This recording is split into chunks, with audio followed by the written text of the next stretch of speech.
Every corner hides a secret, every spell contains power. Join Lilith in delving into this magical world full of mysteries. Are you ready to uncover the truth?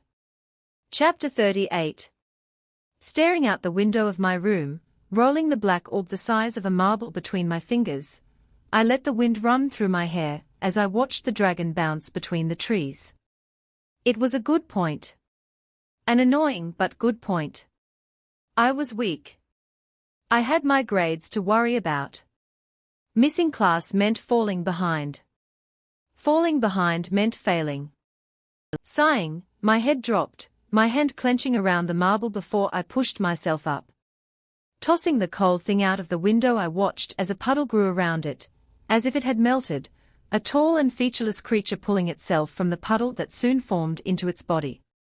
It stood slouched, glossy and thin, with long limbs and only 3 long and thick claw-like fingers on each hand.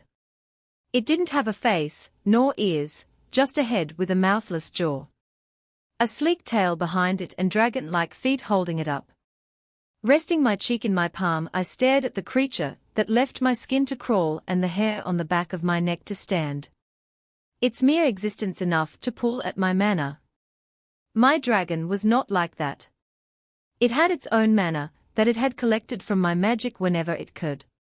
This thing pulled at it without my permission. To be formed is to be using mana. Its head twitched, almost as if sensing my thoughts, before turning up as if looking at me. It was a creature I knew couldn't see. Couldn't hear. Couldn't feel. But it understood in ways I couldn't describe. As if it was truly just the embodiment of mana, sensing mana in a way that allowed it to move, allowed it to hold something akin to senses. "You're disgusting," I stated, staring down at it. It responded by tilting its head, shoulders still slouched and claws brushing its knees. "Your existence is not one that should exist," I hummed, leaning into my hand more, my voice not harsh nor soft, simply indifferent, as I only spoke the truth. This was not my Animan magic. This was merely mana given a form. An imitation. Something that cracked my core to create. To fathom. "But, well, we're the same in that sense," I hummed, throwing my legs over my window and staring down at it. Its arms shot up as if I was to jump, brushing my bare feet while I was left to tilt my head. I didn't offer it a command. Not even a suggestion. Staring at the creature, who gently took my ankle in its sharp grasp, it pulled away upon drawing blood, looking at its claws with a tilted head. "You're free to do what you want, you know. I don't have a reason to control you at the moment," I said, curious. It turned its head to look at me once more, before the sharp claws gently rolled back, leaving 3 long, dull fingers. Gently pushing off the frame, I was quickly caught, cold hands holding me from under the arms as I stared at its featureless face. Tilting my head, it mimicked me before slowly lowering me to the ground. My feet found the dirt, as I didn't have to strain my neck to look at the thing that I could only reach the stomach of. No, it crouched, hands on its knees, while we continued to stare at each other. They say glass mags came from obsidian, yet not even half have remained as such. It tilted its head again, so I continued. Those of glass are of combination mags, born of earth and fire, those that can't control the temperature of their magic, leaving them unable to create magma for more than a few seconds. The rapid cooling creating obsidian. No one really knows why it's become glass after such a long time, maybe an unconscious desire to separate from what they could have been. To separate obsidian from magma. I don't really see the point, honestly, in my experience at least. The clearer the glass, the easier it breaks. Obsidian has also proven to be sharper, at least for me I suppose, but even saying that, I still conjure the clear or murky glass that has likely been the reason glass mags have been scorned so much. They hide their magic with a weaker version because they dislike comparison. They'd rather be considered weaker than they could be, all to avoid being compared to someone with better heat control. I tapped its face, a ripple similar to water shaking the smooth surface. "I can't say I'm happy to be a glass mage, And I am often left to think about how even unconsciously I'd rather make translucent obsidian, when there are plenty of other kinds, just to avoid being compared to one of similar magic. I may hate it less if it wasn't scorned upon, maybe I would find better ways to use it, be taught to use it in a way it stood out, a way that suited it, but unfortunately, that's not the world we live in. You are a magic that is disregarded for the simple fact that there is one similar, with a better general use. I am the mage that is weak for the fact that I was so close to being stronger than I am. Its hand gently took my cheek in its grasp, holding the scar I had been hiding with my hair. Hair that had a notable streak of white. A few actually. After summoning the thing I had gained 2 more. They peppered my hair, but the most notable was the one in the front. The one that I couldn't hide. The one I wished no one would notice. At least, no one that knew just what it meant. I can't tell if I hate you or not, I said honestly, a personality being shown in something that wasn't alive nor knew what it meant to be alive. Just a physical manifestation of mana. You make my skin crawl, but I don't know why, probably the fact that you shouldn't exist. I can hide you because of Vitreous, but if I had not have been a special kind of freak you'd be something that'd drag me down. I know Vixen would have seen through you, she'd have known the moment she saw you that you are nothing but my mana. Sighing I ran my hand through my hair again, talking to my magic, I really was a freak. I'm not exactly allowed in the forest anymore, but you aren't me, so go ahead, play as Vitreous does. I have no reason to stop you. I waved at the dragon that was only seen when it leapt above the tree line.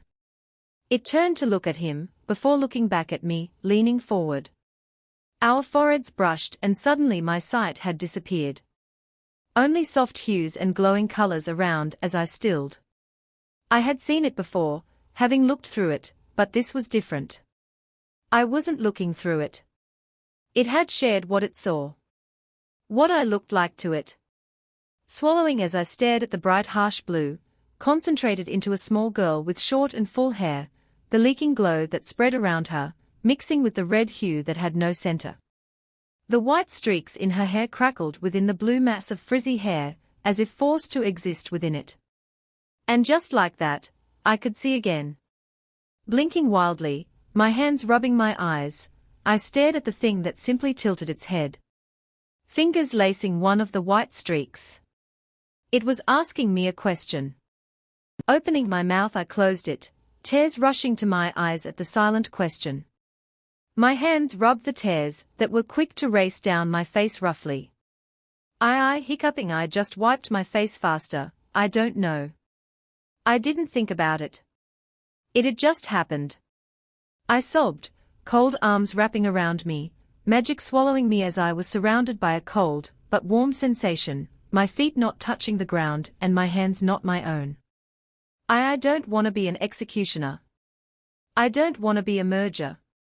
I wailed, my voice distorting into things I couldn't even call words, my vision returning to nothing but soft and bright colors sprinkled in a dark world. Arms wrapping around shoulders as I couldn't tell which ones were mine and which were its. I couldn't even tell if I was hugging myself or if it was hugging me. Gasping for breath, I scratched at my smooth chest as I found all fours, covering my glossy head, cold hair catching at the bottom of my head, while I curled in on myself, wailing as the mana grew jagged and formed, rippling and cracking around me. Oh what the F, a voice yelped as I looked to where a green light glowed, recoiling at whatever sight it found. Cold black droplets ran down my face instead of tears, as I reached for the person with a hand that only held 3 fingers. Please. I cried, my voice rough and scratchy. This wasn't me, this wasn't what I wanted.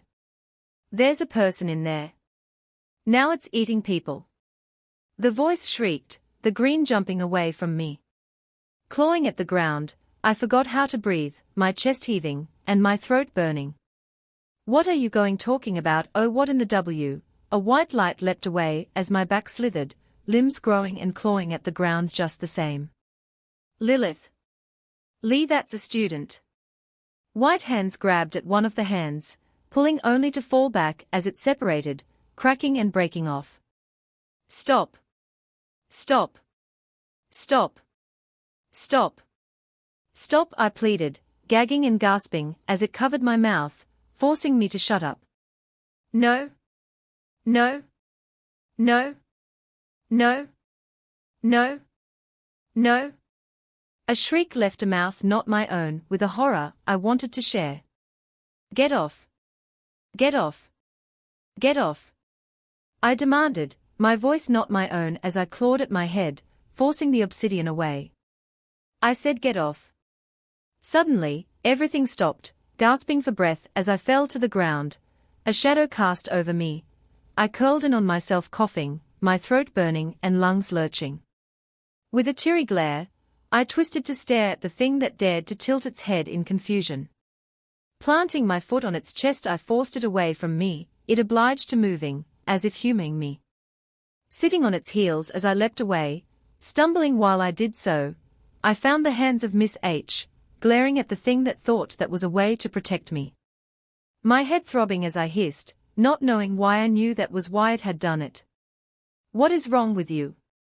I did not say you could do that. That was not what I was saying. I stepped away from the older woman with a stumble, taking a forceful step forward, slamming my hand in its head. It didn't offer resistance, merely rippling around my hand as I took hold of the orb it even brought to my hand. Ripping it out, the form splashed into a puddle that seeped into the earth below. You do not do as you please with me. If I call you come. If I tell you to play, that does not give you the right to swallow me. I shouted at the orb before throwing it at a tree harshly. It bounced off, rolling back. You are not allowed to treat me like I am below you. I stomped on it, wiping my cheek of the tears pooling out. Tears I did not welcome. I was mad, I was not sad. Gods? Why does my own magic think I'm weak? I practically screamed, pulling at my hair. With a heaving chest, I glared at my foot, moving it and crouching over the thing that wasn't even distressed at my harsh treatment. It had emotions. It wasn't even living. It was mana. It was my mana. But it had emotions. Emotions I had thought I had shoved down deep. But apparently, all I did was give those emotions a form they could express themselves with. You suck, I sniffled, wiping my cheek and picking up the marble. Don't do that, I said, softer, holding it to my chest with both hands. Lilith? Jolting, I found Miss H hesitantly approaching with a rogue a safe distance away, uninterested in coming closer. Opening my mouth, having no explanation, I closed it, pulling the marble closer to my chest. I twisted it away from her sight, leaving her to pause. That's the thing no one believed existed. Called the man a distance away, hands cupped around his mouth to make sure she heard. The demon in my imagination. He pressed, her brow twitching as she looked over her shoulder with a level of irritation I had only seen on her face around Edward. But before she could tell him off, I opened my mouth. It's not a demon. I snapped, glaring at him. If you call my magic a demon one more time, even if you are a professor here, I will not forgive you. I would feel my eyes spin, as the words held more of a threat than I had meant them to. Lilith, Miss H slowly began her way over again, more cautiously this time, before crouching in front of me, the glance she gave my hands making me twist away from her more. It's like your dragon, right? She asked carefully, reaching out to rub my shoulder. Yes, I said quickly, the lie one I was more than willing to give. My magic, my dragon, I mumbled, looking down at my hands. It's just like my vitreous, I nodded softly. Latro. She asked, softly offering her hand, as if wishing to shake hands. Opening my hands, the marble growing a large and clawed hand, wrapping it around hers. Nice to meet you, Latro, she hissed gently, the hand retracting and claw marks clear on her hands. What were you and Latro doing? She asked, looking at her now bleeding hand while I glared at the hand, grabbing the wrist and forcefully breaking it from the orb. Latro, wanted to protect me. I mumbled, pulling it close again. It wanted to be armor. I looked away from her at that, the thought one I didn't like. I didn't want to be swallowed in my own magic. Armor? Came a disgusted voice. Glancing at him, a glare on my face, he raised a brow at the hostility. Interesting concept, especially for a creature like that, but a rogue has no need for such a heavy thing. Vince, Miss H snapped, she is a lead just like any other. And a rogue, have you lot been treating her as if she was like any other? Truly. No wonder the girl's having a meltdown forcing magic into armor. He shook his head, hugging his arms with a shiver. She's a very special girl, but she is still a lead. Horrible way of putting it, it's as if you aren't even calling her a person, maybe a monster. He shrugged, she actually swung a spear of glass at him. A laugh bubbled in my throat, while she paused her attack on the man that had easily stepped away. Tears followed despite having heard it before. Special. It really is like they are treating me like a monster, huh? Do you think me a monster too? I looked up at the man who had frozen, tears running down my face, but a smile there just the same. Chapter 39. Miss H had tried to tell me she didn't mean it like that, but I had quickly wiped my cheeks and gotten to my feet. Walking away despite her efforts to follow. Which was how I ended up here, wasting another day of my so-called vacation, laying on the bookshelves in Edward's office, as a handful of teachers were arguing below me. She's a glass mage. The fire elite growled at the ridiculous idea. That doesn't change the fact. She made a dragon. She made a demon. She's a monster. My oh-so-favorite teacher snapped back, the glass mage not backing down from the elite that also insulted her by saying it. She is a different type of mage. She is not bound by the same rules that we are. She can bring magic to life. She can create living mana pools. As if that dragon isn't dangerous enough. She pulls mana from it the moment she's running low. Do you understand how dangerous that is? A glass mage has enough mana as is. But she has extra mana that could kill a small army. Staring at the marble between my fingers, my other arm behind my head, I found a strange numbness pulling at my chest at the words. It's hardly a real dragon, really. Last time I checked when it was no larger than a dog, you needed the help of 3 other elites to simply capture it. My brows raised at that, the incident in class coming to mind, having never really heard too much about it. Definitely didn't hear about 4 elites being the ones to catch it. I suppose Adrian must have had more than a few cuts then. Shut your mouth, you enough. Edward's voice boomed in the small office, cutting off their arguing. I summoned you all so we could speak about the proper teaching method for this student, not about your personal feelings about her magic. I guess he can be professional. She definitely can take a punch. Glancing over at the voice, finding my hand-to-hand teacher, I rolled my eyes. She doesn't have a lot of physical strength, and while she struggled more at the beginning of the trimester, she has always been able to anticipate her opponent. However, more recently, she has begun being able to move in accordance with that anticipation.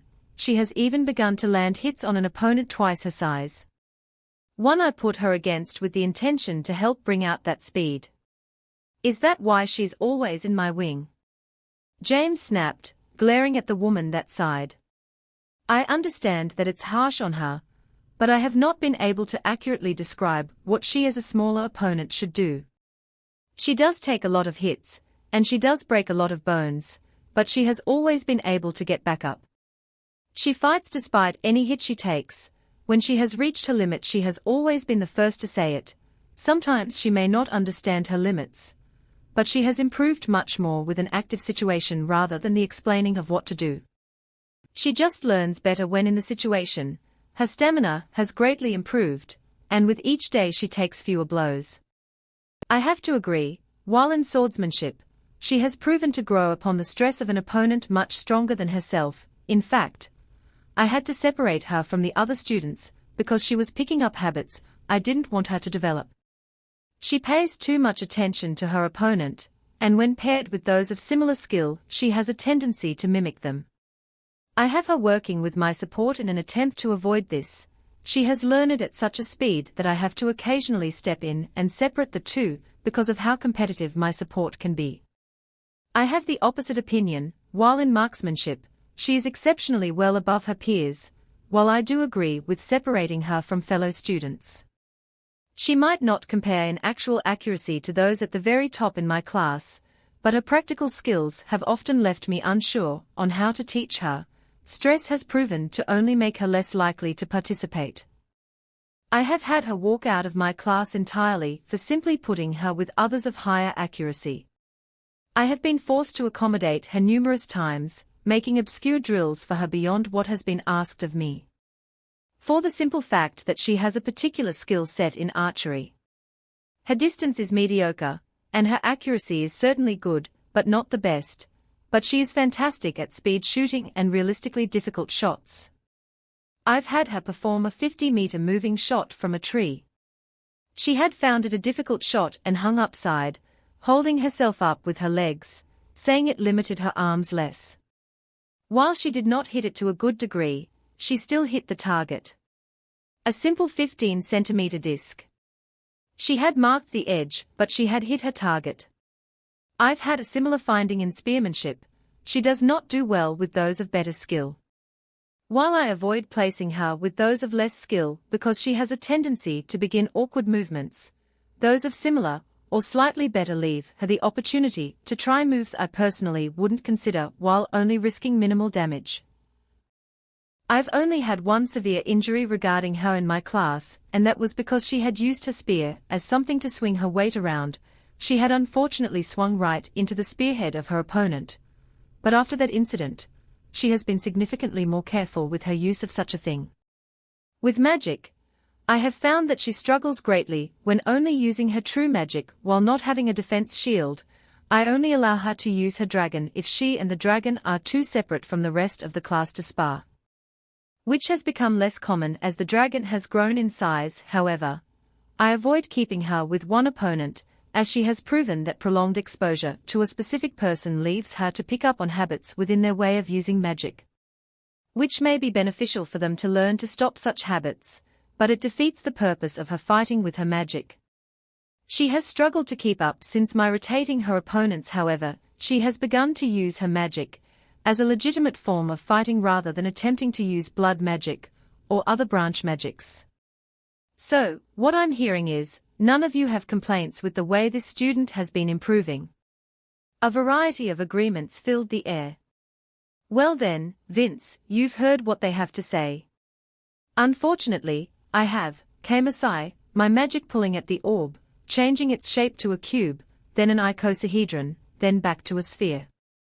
She has been being taught by leads. As a lead, certainly, she is, as I've heard plenty of times, but I'm also hearing that you are stripping her of her class. She is a rogue. You are treating her as if she was a warrior, knight, barbarian, or anything else. She is not.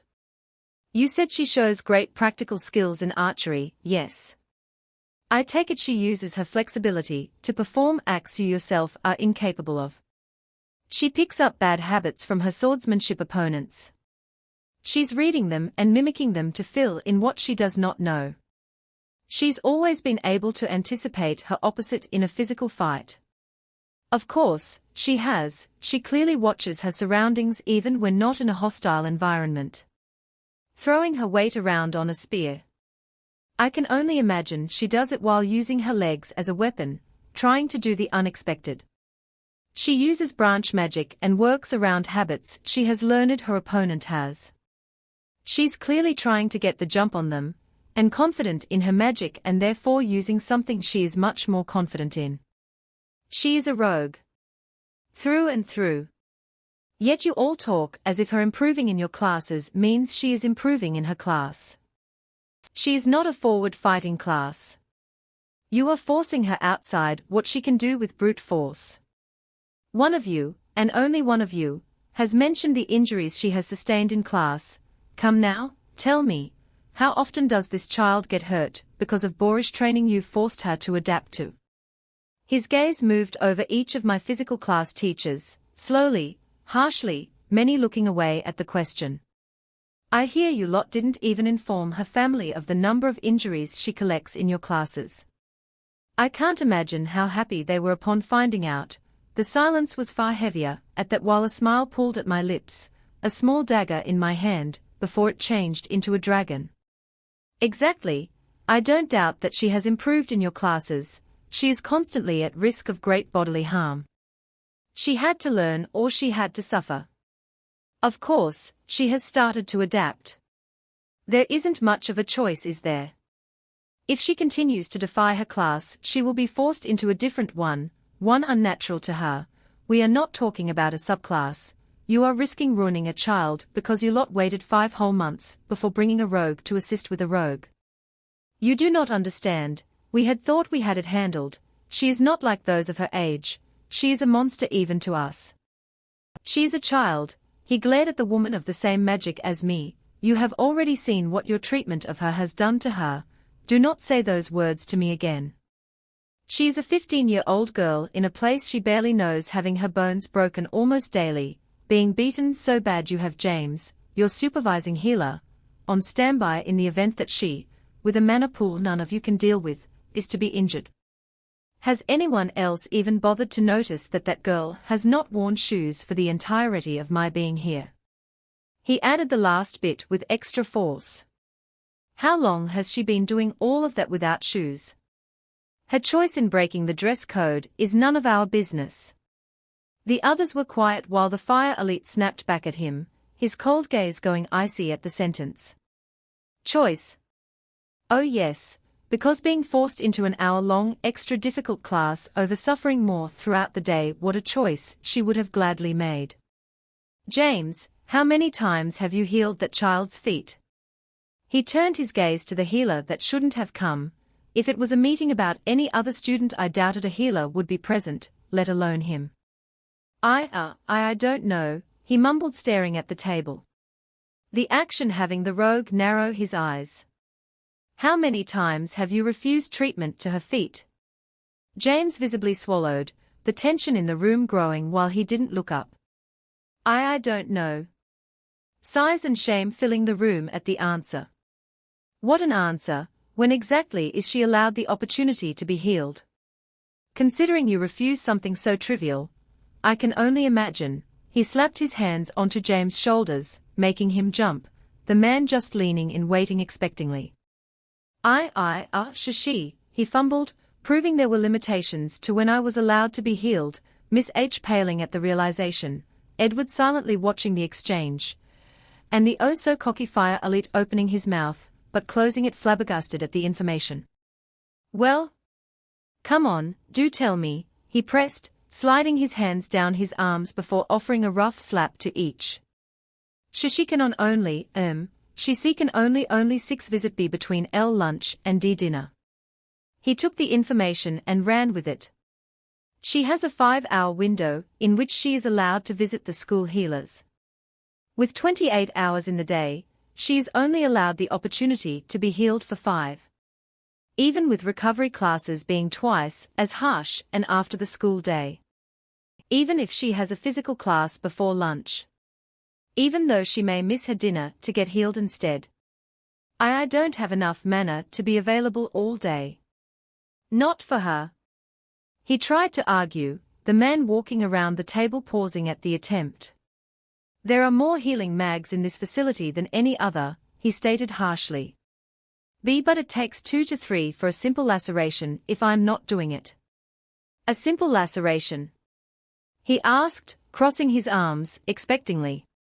Well, maybe not a simple laceration, he looked at the table again. But for her, a common one.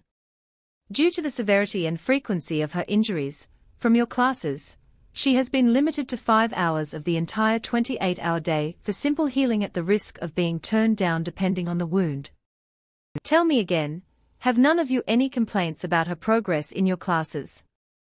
I didn't know, Miss H whispered softly, deceivingly, fiddling with her fingers. No one else having anything to say, typical. My progress was a separate topic from my suffering to them. Didn't know, or didn't care.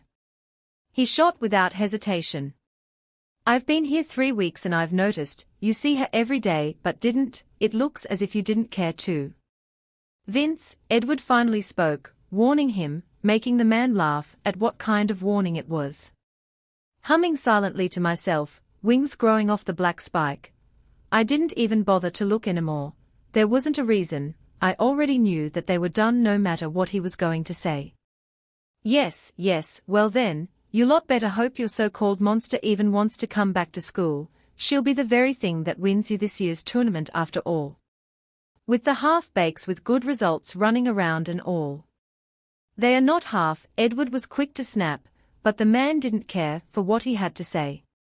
They don't understand the reality of it, they are half-baked.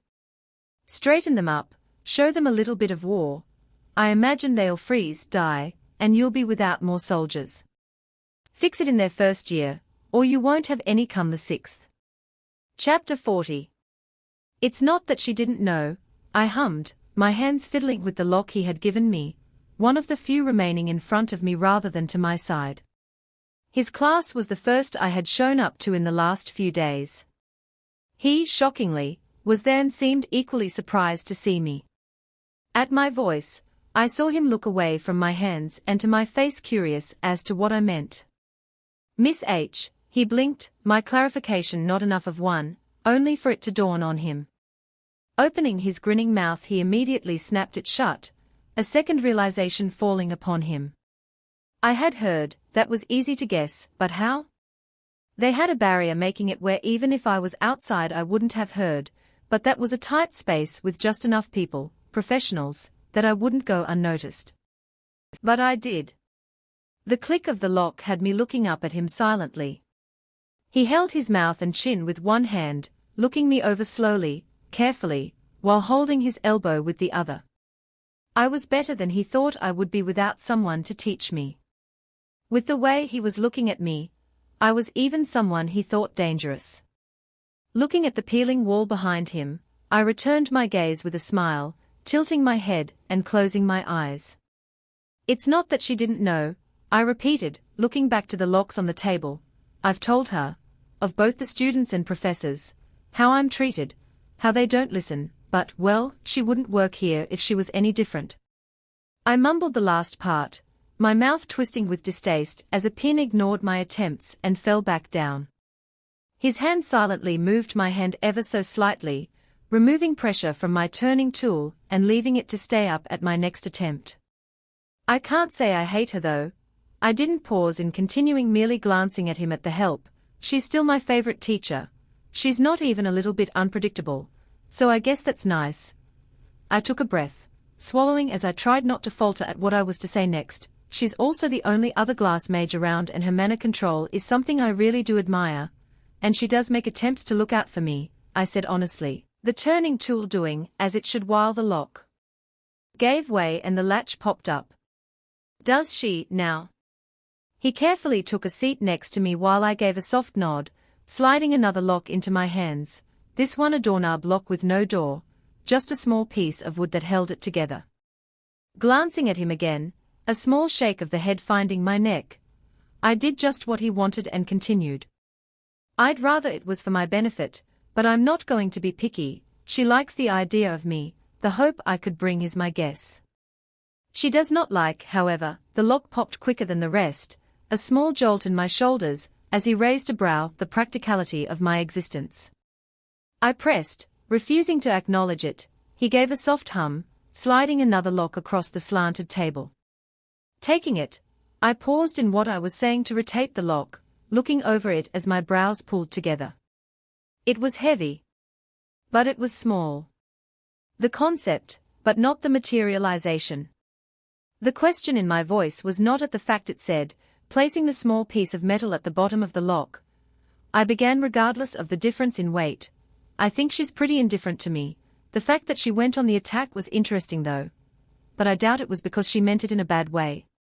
Evan is a prick, so she was probably just saying that he couldn't disregard glass mags in such a fashion, and I was the proof. I raised a brow as it gave, a small frown on my lips, setting it with the rest. I looked at him, having finished the locks. Are you not being optimistic?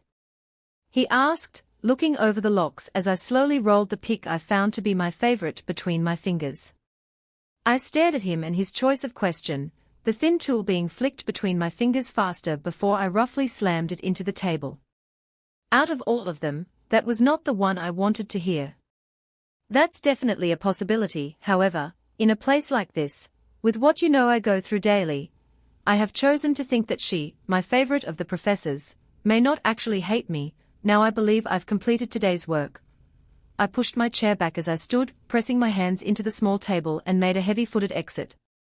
They are teaching you with the intention to forcefully change your class, he stated, making me pause, my hand tightening around the doorknob at the confidence in his voice and brow twitching at the statement itself. Looking over my shoulder, I found him flicking one of the picks in his hand far better than I had, my eyes narrowing at the fact.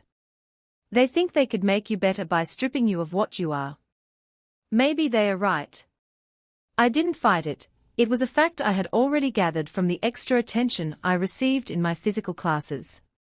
Even if they wanted to pay attention to me because I was a health risk to be there so often throughout the entire class would not make sense. If they were deliberately sabotaging my movements and habits. Well, maybe, but they summoned me, meaning the choice has either been cancelled or suspended. They are deciding if they want to make you better, his calculating gaze meeting mine, while he flicked his wrist sending the tool flying right at me, no, right into the door frame next to me. Narrowing his eyes as I didn't even bother to flinch. My focus on the words that left my throat to tighten. Make you better. Because you, the little glass mage they expected to drop out within a week, have given them the best thing the Seven Kingdoms have had in the war in a very long while. It wasn't given. The look of delight on his face made me scowl, turning to face him properly, my arms quickly crossing over my chest. I didn't give them anything. They demanded the recipe, I refused, and they settled for not expelling me if I sold it to them exclusively. Sold, huh? His eyes sparkled, a glare carving into my face at being used for his information gathering. It makes sense to keep the master behind the potion a secret, but a student. A child. My gaze wavered at that one, looking anywhere but at him for a long moment. This was a mistake after all. You, a 15-year-old, made a dragon of magic, a beast willing to even swallow its master, and potions that are in high demand in war. It's not shocking that they put such a thing on hold. For you to be forced into a new class you truly could become a weapon they wouldn't be able to control. I'm not. My voice was rough, but just as quickly cut off. You most certainly are, all of you little leads are. The war class, especially the front-fighting war class like you, are nothing but weapons. Rather than arguing the fact later, accept it now, before you become a weapon with no choice in who wields you. That's just how it is, can't it be different? I whispered, grabbing at my uniform on my elbows. The uniform that had been weighing more and more on my shoulders as the days passed. Can't it be changed? I'm a person. A living, breathing person. And everyone seemed to forget it. Some things are better left unchanged. He gently took hold of my shoulder, his grip tightening for a moment before offering a comforting rub. My shoulders didn't even shake as I took a long breath and straightened my back, knocking the comforting hand away. I wasn't going to cry over it, not now. Turning, I didn't say anything, just threw the door open and walk out. He wasn't any different. He didn't defend me to defend me. He defended me because he was a rogue and he saw one that could be better than him. I thought maybe, I would have a decent teacher for once. But no. I had gotten my hopes up. Again. Bumping into someone I stumbled, but an arm wrapped around me, catching me. Looking up, I found a dark freckled face. One that glanced behind me with a raised brow. "What's up?" he asked carefully, gently putting his hand behind my back and continuing my retreat without so much as a second's delay. "Just risking my life again, no big deal," I sighed, rubbing my temple, leaving him to glance over his shoulder again. "And why do you keep risking your life?" To prove a point. Glancing up at him, a smile found my face unconsciously. Of course, what else am I supposed to do? Chapter 41, Do you think I'm a monster? Staring at him from my bed, upside as he was about to leave.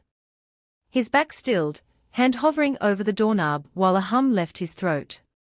Looking over his shoulder at me, his hand dropping, he stared for a long second before a careful smile found his lips and he turned back to me. He didn't give an immediate response.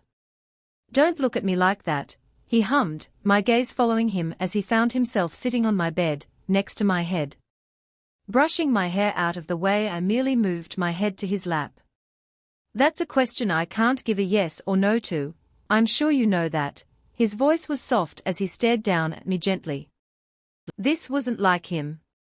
Adrian was honest and blunt. He should have given a yes or no. That was why I had asked him. He was being careful. He was being thoughtful.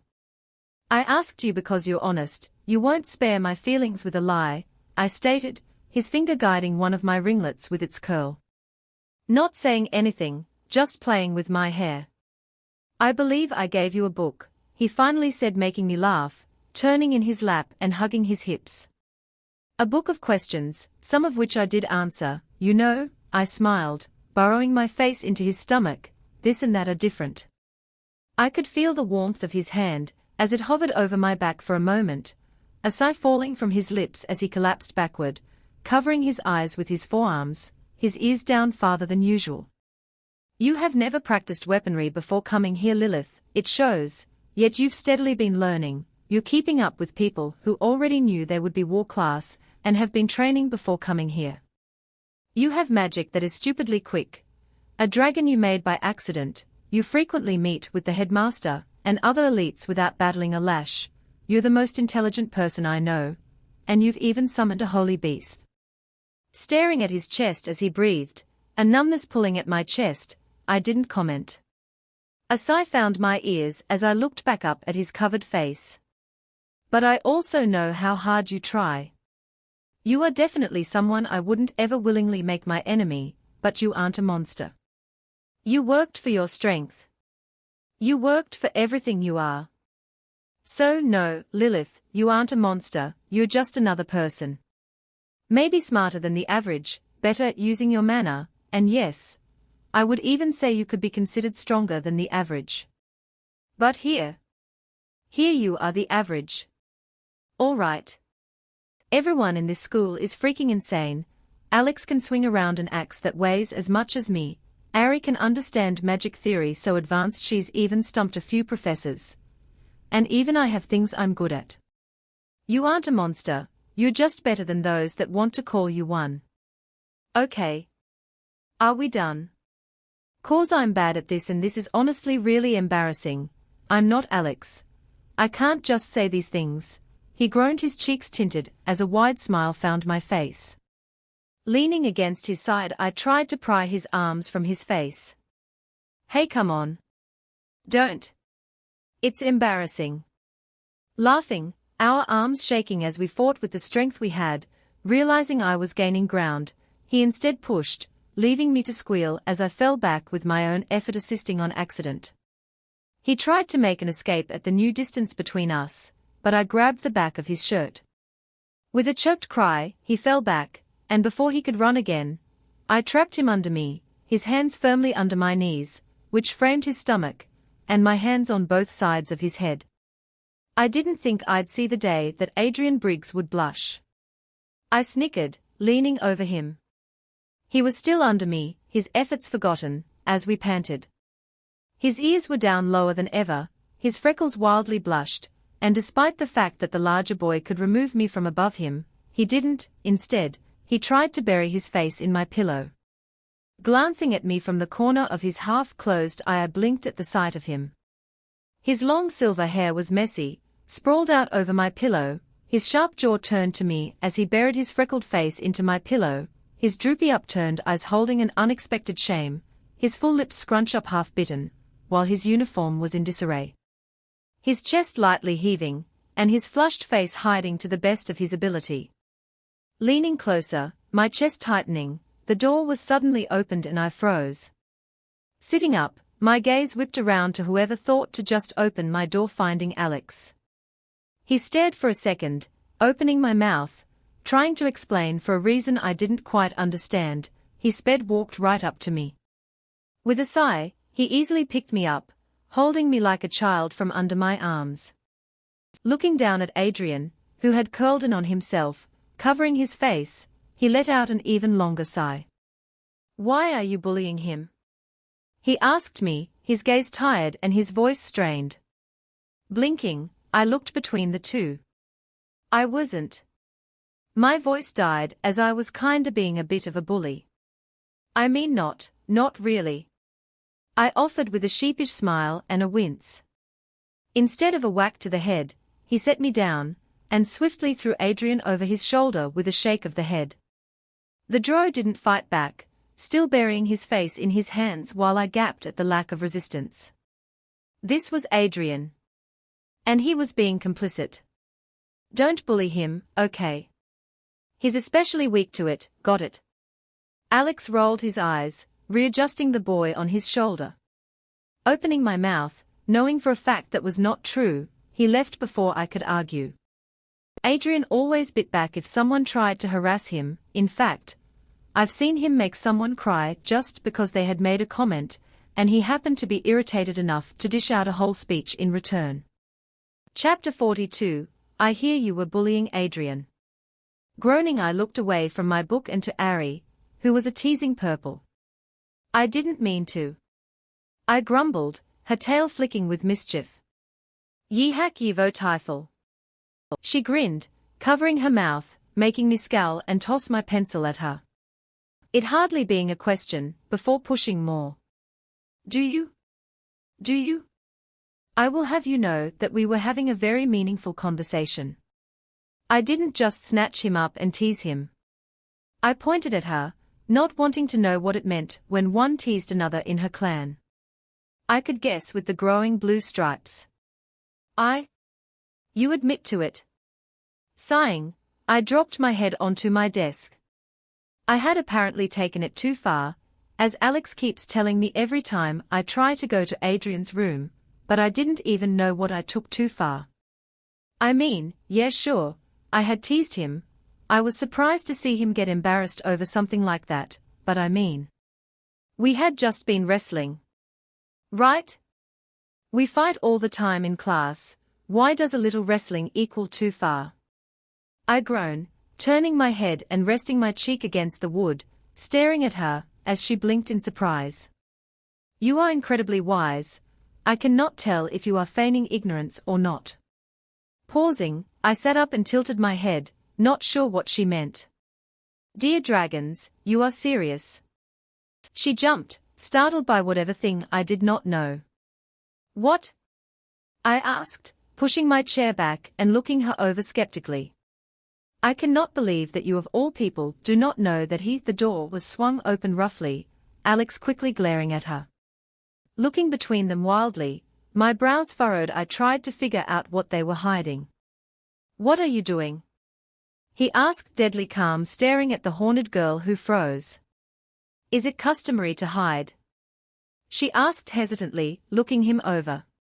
Unless spoken of by those involved, he nodded firmly, making her blink before jumping. Oh, I nearly. How rude. I must go apologize immediately. She raced out without so much as a second's delay, leaving me to stare at the door she had run from. What is customary? I asked, looking at Alex who, once again, looked at me with tired eyes and offered a sigh so deep I worried he may deflate. Even with that much you still don't get it?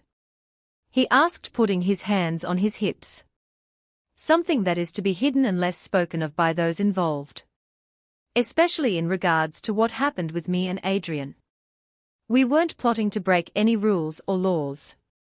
Nor were we thinking of comebacks to those of poor personality. You are ridiculously stupid in the weirdest of ways. What do you mean? I asked, exasperated. Does Adrian know? I'll just go ask him. No, you will not. You have harassed him enough for a lifetime, he blocked my way, making me gape. We wrestle all the time. Why is it harassing when it's Adrian? I whined, scratching at my head with both hands, confused as to what the big deal was. Yes, and we can easily wrestle, however, we do not wrestle in the same way as you had been, he tried to hint, clearly, with the lean and gentle wave of his hand. My brain racking with whatever he could mean. All right, you know what, come here, he grabbed my arm and dragged me to the bed. Flopping on it, he pulled me, making me stumble and fall onto his chest.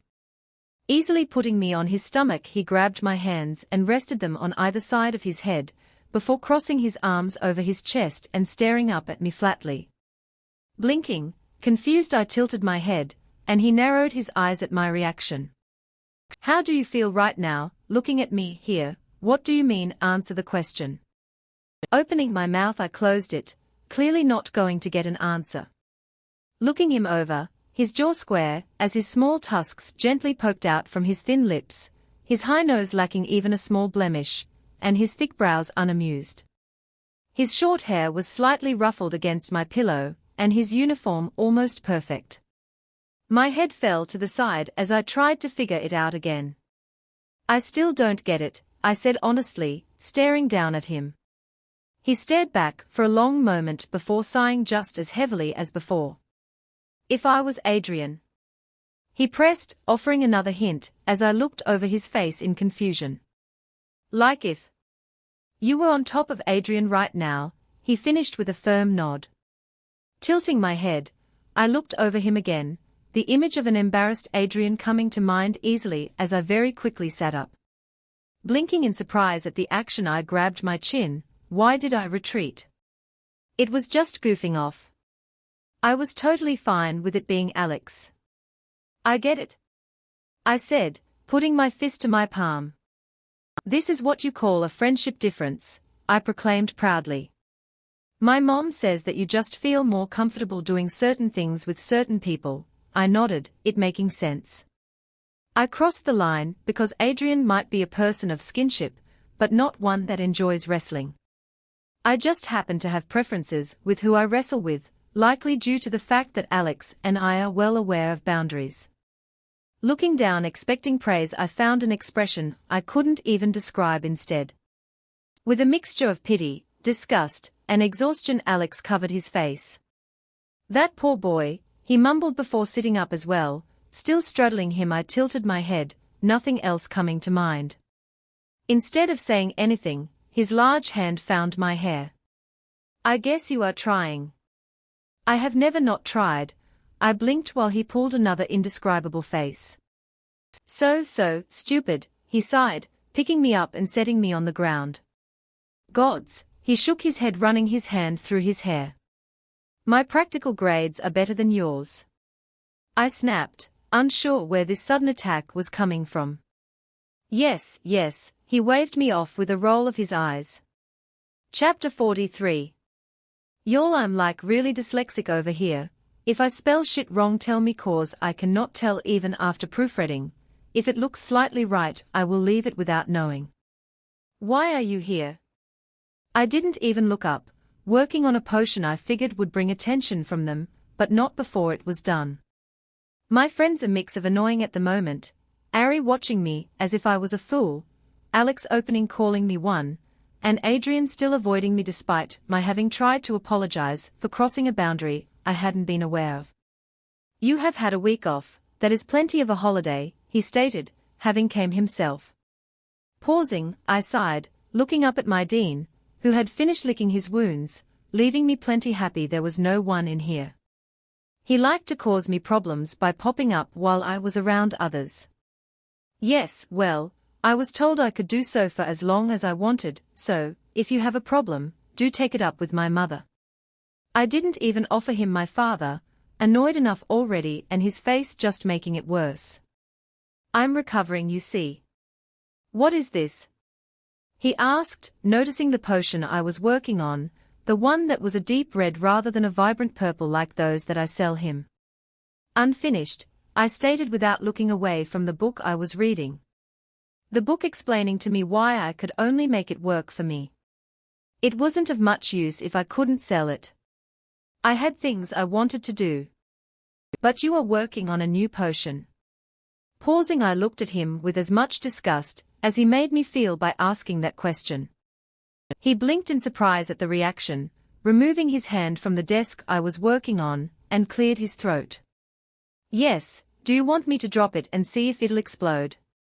I offered with a narrowed gaze, the hostility definitely catching him off guard. I hear, that's all the rage on the battlefield these days. I clued him in, snapping my book shut. What is done with the potions after sale is none of your business. Wish it worked like that, really, I do, but it doesn't. I make them. Me? Just me. But, yeah, whatever, we are desperate and losing, I'll get over it, I spit, rolling my eyes. Rather, drink this. I shove it at him, the finishing touch not in it, while he stared at it.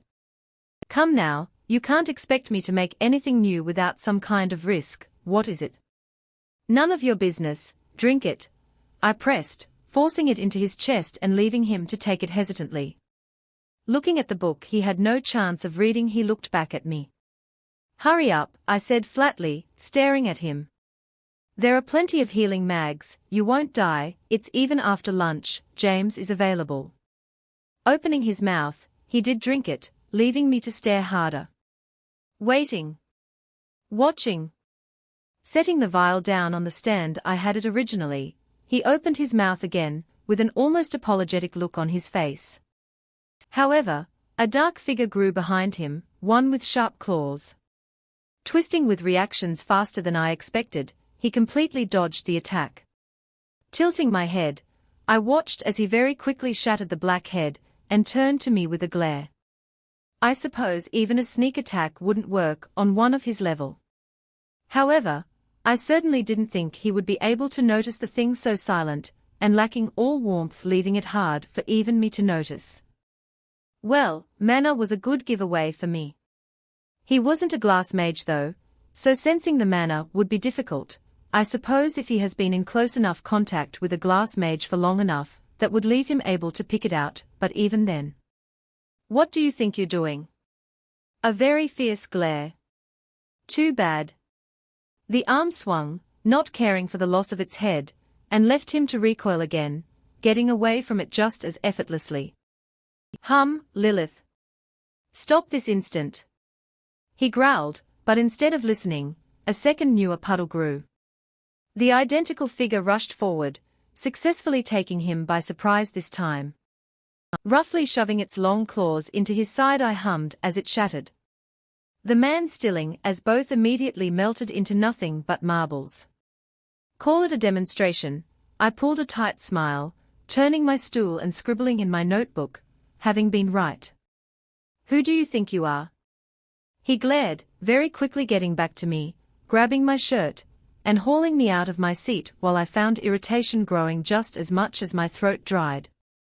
I'm the teenager you lied to, the one whose back you're riding on, I didn't hesitate to snap back.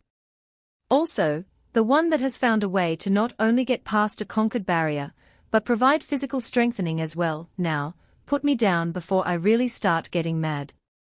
We started at each other for a long moment, before he slowly put me down. What was that? He asked again, slightly softer. A potion meant to allow harden the skin, providing a second layer of protection without the need of constant attention to maintain. From what I have gathered, as long as you aren't hit with something hard and blunt with something behind you, you will come out fine. Only mild pain when beaten with a blunt weapon. I didn't hesitate to explain this time. I had been struggling to figure out why it was only working with me, however. I figured it out with your help. Help? Glancing at the sarcasm, I went back to my notes. And the creatures? Something you are already aware of. I cut off his attempt, plus. I can't even be separated from them, they do not have their own mana pools. I have to feed their mana directly. I rolled my eyes, having already gotten used to his trying to buy anything he could ship off to war. From what I could gather, that included people. But I wasn't going to be the one to tell Ari about the treaty between her clan and my kingdom. She was happy, tired sure, but happy. I wasn't going to ruin it. Define separate. My quill stopped while my grip tightened, but I didn't look up.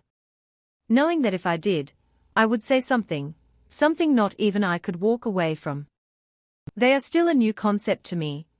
I haven't quite adapted to the level of mana I need to feed them, therefore, with the risk of a burst caused by my not being able to control my overall mana output at all times, I will have to put that question and the one under it on hold, I said carefully, slowly looking up at him with a less than pleasant smile. But your dragon is a mana pool in and of itself, correct? He asked, a little more curious but slightly condescending. Like he expected me to understand things the moment I made them. The moment I thought up their concept. No, I stated flatly, narrowing my eyes. Vitreous is a fully separate creature created from my magic. He has a mana pool of his own, which he mostly uses for regeneration and creation magic. Latro is different, they can take multiple forms, leaving no place for a proper mana pool, especially one that would allow them to do as I needed. So I am the mana pool they can't form, I explained, the lie leaving my lips pleasantly as my eyes fell closed with a smile. Multiple forms? He asked, sitting while I turned back to my notes, his questions not the usually hidden ones I could ignore. You saw it, there were two, I hummed, two black puddles growing on the floor with a glowing red circle beneath them. The tall thin creatures pulling themselves from the circles. They require no mana to summon or maintain, much like Vitreous, to move and reform. They don't need my help, but to regenerate, they need mana they do not have, I half lied, every move they made, every shape they took, and every limb they regrow. It was all taxing on my mana. So they are essentially immortal as long as you have the mana to spare. The silence between us grew heavy the longer I didn't answer. My gaze slowly turned to him, as I spun the quill in my hand and leaned back in my chair. The truth, a dangerous one to tell a man so hungry for a weapon, but a lie one that could be far more dangerous to my well-being. So you want me to return to class? Chapter 44. Now, while Edward got over my little demonstration, apparently, he has shared with his fellow elites that I had attacked him in it. To attack an elite is an act of treason. One I had not hesitated in. But he pissed me off so. You know. Anyway, I wasn't being punished in the traditional beheaded way, or the more recent and interesting way of shattering one's mana core, leaving them without magic altogether. Interesting concept really, a fate worse than death even. No. I was being punished in a more humiliating way. The fucking fire elite. I swear on my family name, I will drag him to death's door at least once in the future. Now, while I firmly believe merely mentioning Evan alone was understandable, if you've been in the same proximity of him for longer than 3 seconds you would completely understand. However, that wouldn't be helpful to those that had the luck to have never been so close. The man, boy really, was making me do a second demonstration. With my taking the potion and his proving its ability. While it is definitely a wonderful and helpful thing, it merely protects the outermost layer of one's body. And he was a fire mage. Who used a war hammer. Hissing, the pain definitely dulled, but more than present as he tried to break my spine with the uselessly heavy hammer. Rolling, I skidded to all fours and glared at him and his surprised face. So you really did want to paralyze me, huh? Fuck you. With a surprised cry I jolted to my feet at the warmth behind me. Turning around at the fire, a close combat specialized shouldn't be able to conjure. I could feel the hair on the back of my neck stand up. Whipping around, I came face to face with the large and flat metal that would have found the back of my head. I slid against the dirt the moment I collided with the ground, only stopping when I found a tree. Groaning, my world spinning, I pushed myself to all fours again. Another groan left my mouth as everything moved and warmth seeped down my face. Getting to my feet shakily, I wiped my nose and stumbled, catching myself on the tree that had shaken at the force of my hitting it. This wasn't even a demonstration. He was just beating me. You're bleeding? Has it worn off already? Came the disappointed voice, but despite that, his arms continued to swing. Looking at the low swing wholeheartedly aimed at my leg, my heartbeat slamming into my skull, I ground my teeth and for the first time actually bothered to do something. Leaping forward, I used that heavy hammer of his as a stepping stone to swing myself around his torso. With a fast and sudden change of weight, he was falling back, as I grappled the arm unoccupied by a hammer I didn't want to deal with. By the time his back had found the ground, my legs were locked around his stupid neck, and I was pulled at his stupid arm with every intention to break it. He grunted, actually straining his arm and successfully picking me up before slamming me onto the ground. Unfortunately for his yelling self, I had hardly felt a thing and just pulled on his shoulder harder. His struggles continued, hitting what he could with his free arm, trying to roll free, slamming into the ground a few more times before the strength in his arm was gone. And a loud, very satisfying snap found my ears. Had I dislocated his shoulder? No. I did something far better for me and far worse for him. I snapped his elbow.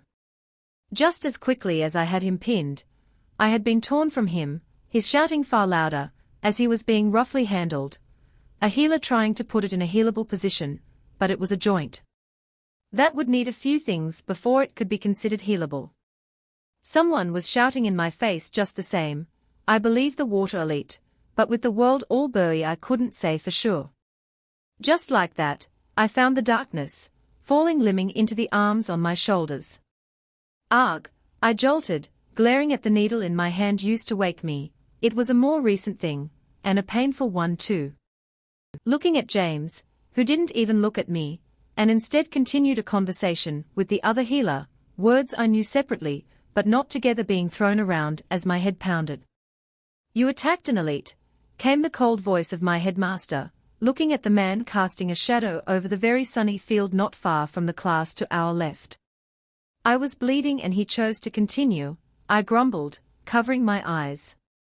This is the second time. No one likes to be assaulted, he had it coming. I didn't bother to defend myself, the deal they set was he could go until it wore off. My bleeding may not have been it wearing off, but as far as they knew it was. And I? You were helping me, you could have said no. I grunted, sitting up as hands removed themselves from me and returned to the elite cursing not far from me. Hardly, not the point, you gonna kill me or not? I glared, ruffling my now dirty hair, the ribbon holding the mass behind me knotted in my hair. Scuffing, that going to be a problem later, I pushed myself to my feet. I could, he narrowed his eyes, crossing his burly arms over his chest, offended by my not exactly caring. Alright, do it, I shot with a roll of my eyes. I can't say I wanted to die, but I certainly haven't been having too much fun being alive, as of recently, and with some new information, courtesy of a holy beast, it would probably be better that I die young. You still haven't returned to your classes, he went with, instead leaving me to snicker, as I brushed off my uniform, which I did wear with the intention of going to class. Then I was summoned to be beaten by an elite 5 years older than me. So, you know, I couldn't exactly get to class. Well, for your information, I think I may just drop out, I said honestly, easily making an obsidian dagger, and cutting the ribbon free, working the hair stuck in it out. Your father would never allow. He rushed, very quickly moving to my side to convince me otherwise, but easily being cut off. I'd just tell my mother, you forget who holds my house, you see, especially after today. I have done nothing but what you've asked of me, but you have proven continuously petty. Worst case situation, I'm disowned, but takes to that less than willing job you gave me. I do have the funds to make it without getting sold off like property by some empire trash. So, I don't exactly have a reason to be here, I hummed pleasantly, turning to look at him with a relaxed hand on the hip. Unless you would like to offer me something better, and I just happen to remain technically enrolled in this pathetic place desperate to steal the talent of the young and break the spirits of children. He opened his mouth, the feathery pleasant way I said the unmatching words dealing extra damage. I was willing to risk my life and my noble status. There truly wasn't anything he could offer me that he would want to offer. But there was one thing I was interested in. One thing he wouldn't offer without such high stakes. I was willing to bet my country and those allied to it. And I was going to get it, or he would lose the best thing that the Seven Kingdoms has against the Empire. The video may have ended, but Lilith's story is far from over.